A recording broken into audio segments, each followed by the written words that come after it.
Interstate RVer Show with your host, Interstate RVer. Alright, folks, Interstate RVer here. Woo! You are witnessing history. This is take 75, or thereabouts. I can't get it right today. Man, I'll tell you what, this state has worn me out. It's like, man, woo, had a good time here.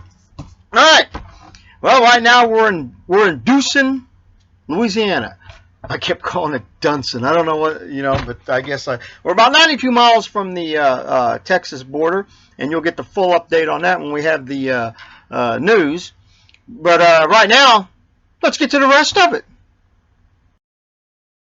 The rest of it.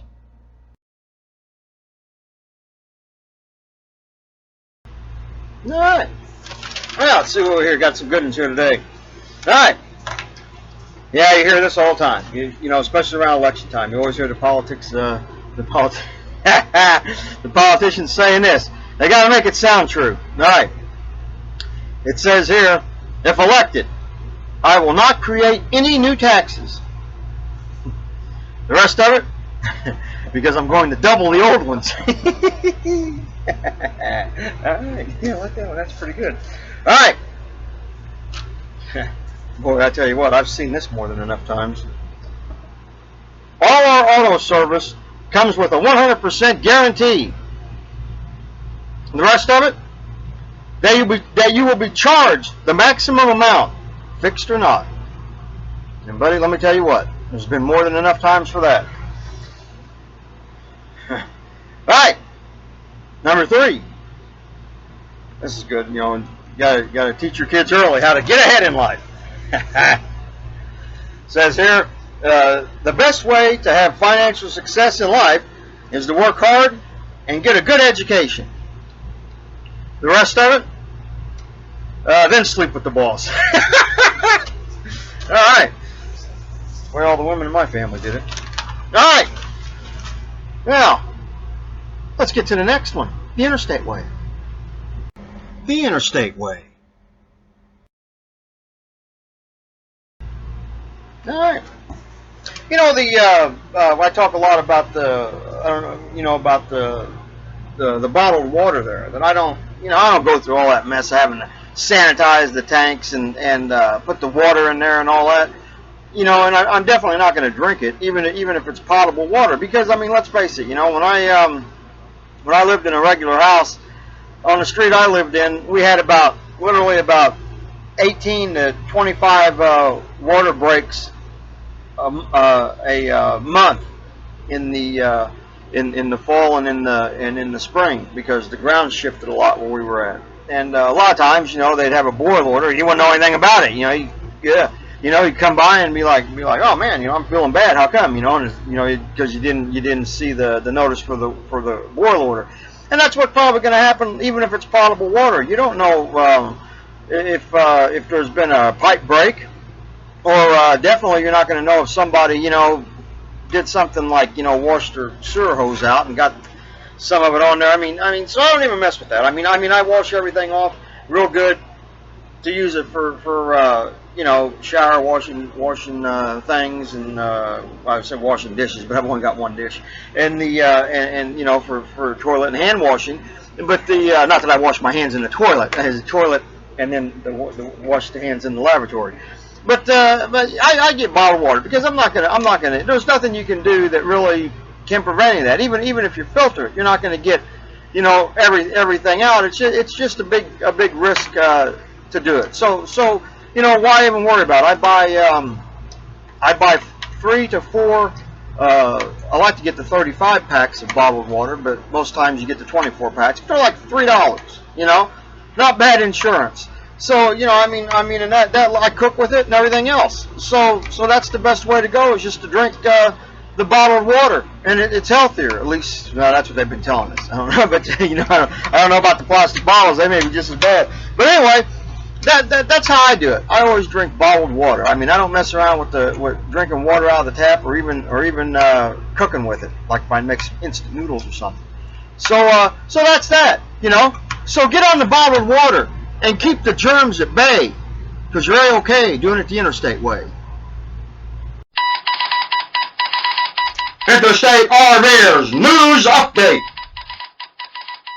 All right, getting back to the news. What I did for last week, I had to get my mail sent from Illinois, and it had to get sent general delivery. So I went to a little town called Gross Teat, and Gross Teat means big head. That's what it means. And it really wasn't anything there, just 2 truck stops and a visitor center and the post office. The visitor center was cool. I went there and I seen a couple of little alligators. I had them in a terrarium over there.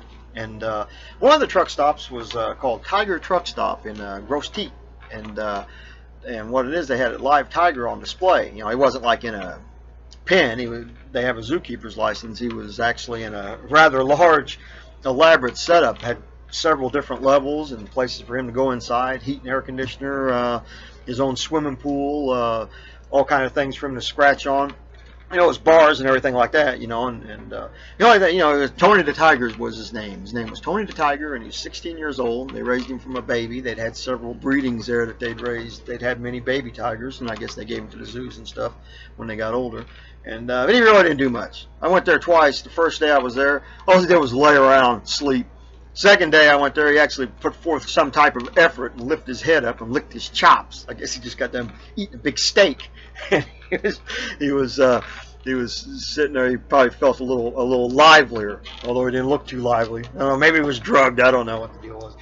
But one of the things I couldn't wait to do is I crossed the Atchafalaya Basin, and Atchafalaya Basin it's the Atchafalaya River Basin, and that's the National Wildlife Preserve, the swamp basically. And it's a 18-mile bridge. Actually, it's 2 bridges, one going and one coming. And 18-mile bridge, and that was pretty neat. They had reduced speed though; it could only go 60 miles an hour. Trucks could only go 55. I went 55 because I was poking around, looking and seeing if I could see an alligator out there chomping on something, you know, or something like that. And you know, but I didn't see any. And there was some airboats out there, you know, those ones that's got the big fans on the back. Nobody was in them though; they were parked. They had people out there that lived right on it, you know, and I guess some of the land was above it. Like I said, it's swamp, so I wouldn't have wanted to have been out there living there when it was flooded. God, you know, I mean, come on, they built a bridge over it, for God's sakes. I mean, I mean, that would really get pretty. That'd be pretty hairy during a big rainstorm or something.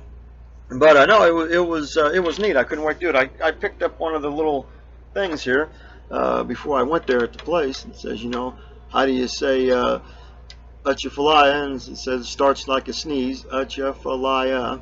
And you know, there's a little thing there. It's actually pretty cool, 18-mile bridge. And I guess you well, obviously you could fish there because people were fishing there. There's a little thing that, let me get to see it there a little better. We'll get the light off of it. We can see it there. That's kind of where there's Louisiana there, and you kind of see it there a little bit. Kind of get it adjusted. There we go. That kind of had it good, and you can see the way it is there, the map of it, and that's the basin there. And it looks like we're getting it pretty good there. Kind of see the way it goes. And there's a couple of guys on the front there, probably drunk. But no, that was really pretty neat. Yeah, pretty neat to see. That's your Atchafalaya, and if you ever get a chance to cross that big bridge, it's pretty neat. What we're going to do though, I had to make a change in plans. You know, the last couple of days I was in Baton Rouge, or actually in Fort Allen. I mean, I froze. I mean, it rained almost the entire month I was there. It was cold, it was damp, and when I came down here, I'm a little bit farther south, and it's warmer here. And but once you go to San Antonio, after you go to get out of San Antonio, you got to make a drastic 45-degree angle almost northwest turn. And you know, you figure, gosh, if I have to go up another 70, 80, 100 miles or more to the north, and then probably be up in elevation. Whew, man, I'm really going to freeze. So what I'm going to do is when I get to San Antonio, I'm going to hang a left on I-35 and head on down to Laredo, Texas, and go down there to the Mexican border and check things out. And I'll bring the little laptop with me, and we'll spin it, and we'll look at the Mexican border and see what's going on over there.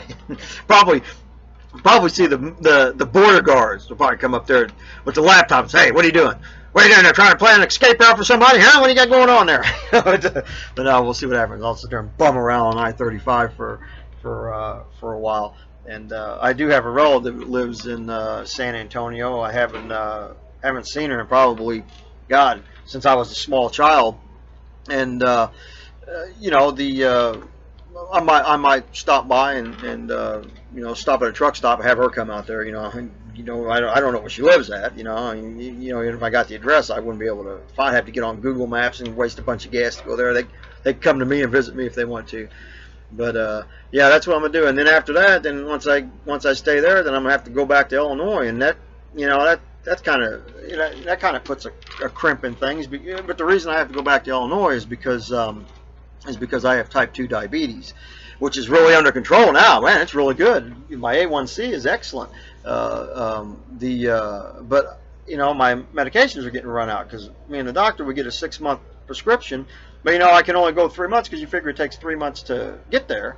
It's going to take 3 months to get back. And so I mean, I work something out with him and see if I could get a year, or maybe I could stop in at a clinic or something and get the test done, and he could send me the prescription, or maybe that other doctor can give me the prescription, whatever it is. But yeah, something's got to be worked out with that deal, because I mean, you know, I haven't got like, you know, $1,000 to spend on gas, you know, to be going back and forth to Illinois. Well, actually, I do. I do have $1,000 to spend on gas, because when I got my mail, I got my brand new Pilot Flying J gas credit card with a $1,000 limit. Yeah, all right, that'll keep me out of the pawn shops for a while, and then I'd get all that tasty food. Ooh, big juicy cheeseburger and pizza and all that other good stuff. I can't wait to get it and use it. So that'd be a pretty good deal. So that's what we'll do. And like I said, I'll try to get that hammered out, because I want to just go. I don't want to keep going and going back, going and coming back. You know, I want to be able to go where I want to go. I don't want to be tethered, which is how I actually feel that I still am. But I'll get that worked out, and we'll be able to get on. And because like I said, I still want to go out west and do that. And we'll get going with that, and see how it works out. And that's the news. Joke of the day. Yeah, I got a pretty good one here today. There's this guy, and you know, he's kind of a short little, you know, runny, scrawny guy, you know, and he's sitting in the bar, and these guys are all talking about going to the you know, the brothel. So they're laughing because he wants to go with them. They're like, you know, nobody wants you. And he goes, oh yeah. He goes, I bet I could go in there and in 10 minutes have every girl in there coming out chasing me, asking me to come back and everything like that. And that guy goes, he goes, all right. He goes, you're on. I'll bet you $100. So the guy goes in there.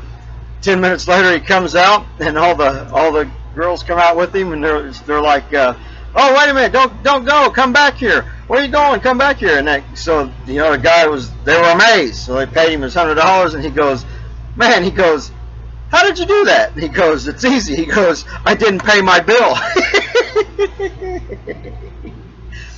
All right, folks, that's the Interstate RVer show for this week. Keep watching, subbing, and sharing. And remember, go ahead and push this little button over here. Here, I'll push it for you. And go to the YouTube channel and check things out, and you know, and subscribe to the channel so you get all the updates on my trip here. So like I said, we'll go down to Laredo, Texas. We'll hang around out there for a while, and then after that, I guess I have to turn around and go back to Illinois to take care of the business there that I need to take care of, and I'm gonna get things worked out to where, you know, I could stay without really having to be tethered to Illinois. And from there on, once I could do that, then I could just be like everybody else and just keep traveling nonstop, and which is what I want to do. And so we'll see how we can work that out. And so that's the show for this week. And remember, we got the shows on Mondays now, and then you got the repost on Thursdays. That way you can catch it on two days in case you missed it. And like I said, there'll be plenty more fun adventures ahead. And I'm wore out. This state's wore me out. but it was fun. It was fun being here. So that's it for this week, folks. I'll see you next week. Interstate RVer. Over and out.